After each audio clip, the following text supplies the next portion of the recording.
Welcome back to extreme festival action from the Dezzi's Raceway in Port Shepstone. And a slightly different look and feel now to Dezzi's Raceway as we go to the SKF Pre-66 under 2 litres and Little Giants.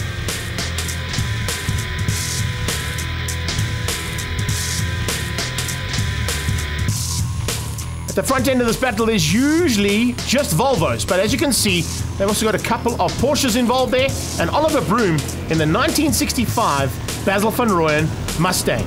That is the original car. The only thing they've changed on that, of course, is the body. But expect to see some big fights now as they get underway now for race number 1.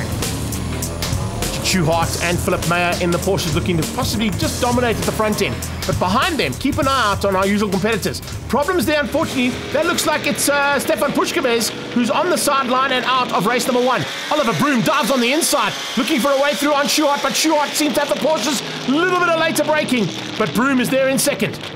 We're on board with them as they go through turn number 1. Further back there, the 23 car there is Philip Meyer. He's trying to close down on 194. That is the second of the Porsches, and you can see that Porsche looking very dangerous. I don't know, you can pick it up because it's got so much camouflage on it, only he can see it. The 44 car there is Chris Carlisle-Gitz, and that Harry Potter mobile goes really well, particularly at the coast. Those are the usual contenders we're looking for, and that of course are the 2 Tom Camphor Volvos, one of Vic Camphor, the other one of Polter. Further back, there comes Pushkevez. They've got that car started. It's great to have Stefan Pushkevez back involved in this category. He hasn't been racing for a long, long time, and really good to see the man back in action.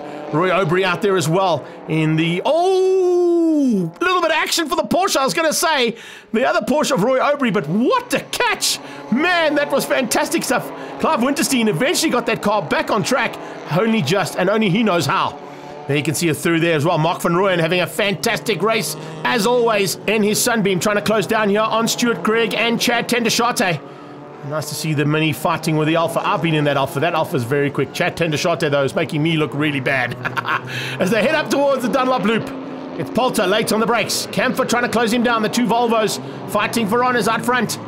Behind them, Gregg, Chad Tendershate, and the 227 car of Francesco Lombardi. A little bit of evasive driving coming from the Porsche just behind them, and then it is Mark van Rooyen and, of course, Ishmael Beloy in the Dart.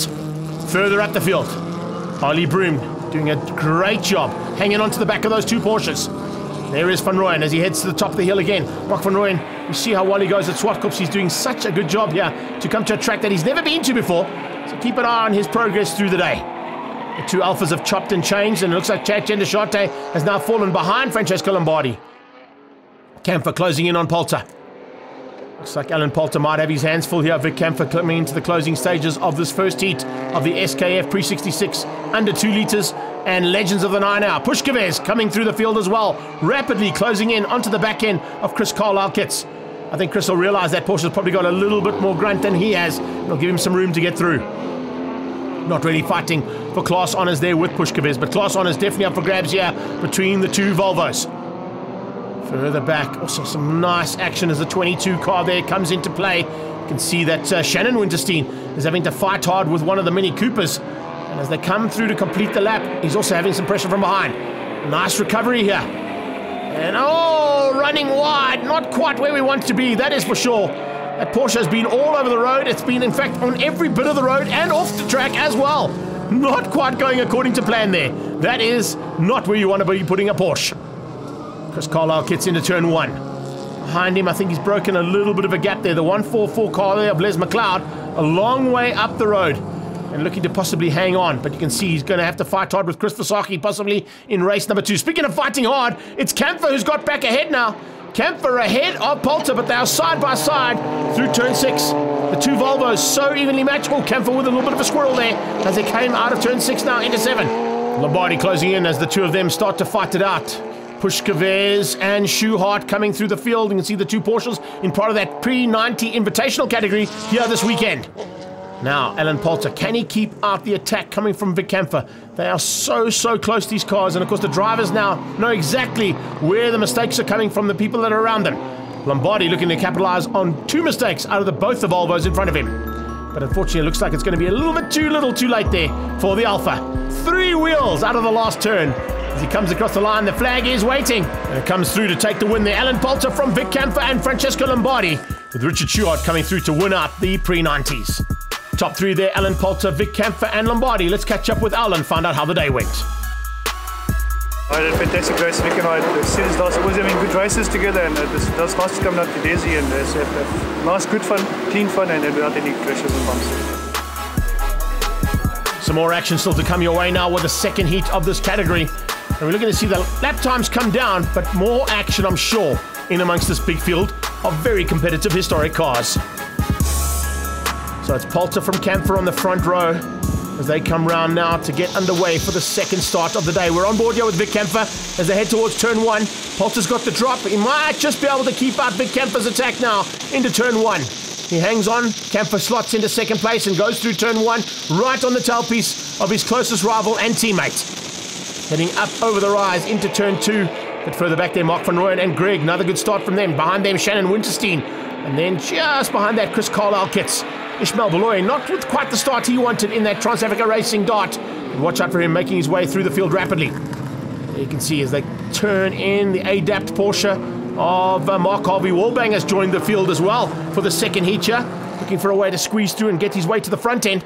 But the front end is all about the two Volvos and the two Alphas. Chad Tendeshate not too far off the back end there and looking for a way to close down onto the back of Francesco Lombardi. Very evenly matched cars in these first four.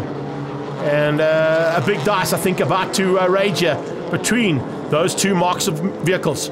Volvo versus Alpha. And the Alpha is applying the biggest amount of pressure right now. They head up the hill, up over the airfield and into the Dunlop Southern Loop. Hard on the brakes. Vic Kempfer closing in on Poulter. Poulter runs a little bit wide. Kempfer taking a slightly different line. Very wide second part to that apex. Cuts through very tight into the third part and closes right onto the tailpiece. That is fantastic stuff there. Two Volvos coming across the line, and there's not much in it between the first three, in fact. Tendeshate in fourth. Behind them, it is Stuart Craig. And Tendeshate running wide is going to give Craig a chance to bring that Mini into play, potentially here in the second half of this race. They keep fighting it out. They are going to slow each other down ever so slightly, and that might allow the Mini to get through. Volvos sideways. Poulter using a very wide line out of the corkscrew, comes back up the hill and into the tight hairpin.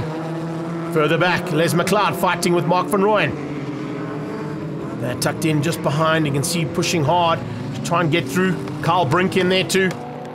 Now back to the front. Two Volvos still maintaining ahead of the two Alphas and that Mini of Stuart Craig. Keep an eye on some of the Porsches coming through here, but as they get into turn 7, it's across the damn wall, and Vic Kempfer has not got an answer to Alan Poulter this time by the looks of things. Carlisle-Kitts with McLeod running wide. The two open cockpits there of McLeod and Van Rooyen. Van Rooyen looking on the inside. Mark has a big look in the sunbeam. Couldn't quite get there though. Same thing being applied here by Francesco Lombardi. He had a look on the inside of Vic Kempfer. Kempfer using that wider line. Watch how he closes onto the boot of the first Volvo of Alan Poulter. Now tries to get the drive. He's going to have to be very good on the brakes into turn 1 to make that maneuver stick. Here comes Shannon Winterstein. Side-by-side action between Shannon Winterstein and Mark van Rooyen as they come through out of the Southern Loop. And it looks like Shannon might have just got ahead. Yes, he has. Brilliant stuff there. Unfortunately, it hasn't worked out for Kempfer again. Kempfer's going to have to try and find somewhere else on the track to get that chink in the armor for Alan Poulter. But Poulter just seems to be in a class of his own. And he's just lost out there to Mark Harvey Wallbang as he makes his way through in the pre-90 class. And he's had a busy day in the saddle, but a busy day nonetheless for these three. Who is going to have what it takes to take the victory here in the last of these SKF Pre-66 under 2-litre category machines going at it full tilt here in Port Shepstone. It's so good to see these guys fighting so hard. And great rivalry, great friendship. And of course, high fives and handshakes after this. There's no doubt about it. Once again, Kempfer tries the high line, but this time Poulter sees him and takes the exact same line. So he's going to be defending to the checkered flag. And another victory in the bag there for the Tom Kempfer Volvo of Alan Poulter. Vic Kempfer coming through for second. Or does he? Only just across the line. Can you believe that? Poulter just taking it by the nose cone. Brilliant stuff to beat up Kempfer and Lombardi. Let's catch up now with second place Vic Camphor after a great dice. Mr. Poulter sitting here, a wise old fox, and to get past him is not easy, but eventually I got past. I think he missed a gear, made a mistake going onto the straight. Held it for a lap, and I made a little mistake, and he got past me, so yes, I had to settle for second. But it was a wonderful dice. These cars are so close. I mean, all our U2 cars are within a second of each other, and what a privilege to race here at Dezzi. What a beautiful facility, nice people, really wonderful here. Thank you. All this extreme festival action from Dezzi's Raceway is proudly brought to you by Autobahn, Investchem Chemical Logistics, and SKF Bearings.